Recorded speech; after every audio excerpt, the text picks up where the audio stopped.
மீமிசல் பகுதியில் உள்ள வழிவிடும் கருப்பசாமி ஆலயத்தில் ஆடி பௌர்ணமியை முன்னிட்டு பால்குடம், காவடி எடுப்பு மற்றும் அரிவாள் மீது ஏறி அருள்வாக்கு கூறும் நிகழ்வு நடைபெற்றது.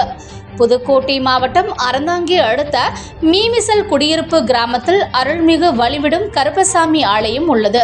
இந்த ஆலயத்தில் 2ஆம் ஆண்டு ஆடி பௌர்ணமி திருவிழாவை முன்னிட்டு ஏம்பங்கோட்டை ஸ்ரீ தர்மமுனீஸ்வரர் ஆலயத்திலிருந்து பால்குடம் மற்றும் காவடிகள் எடுத்து மீமிசல் கடைவீதி வழியாக வழிவிடும் கருப்பசாமி ஆலயத்திற்கு வந்தனர். அதனைத் தொடர்ந்து அபிஷேக ஆராதனையும் நடைபெற்றது.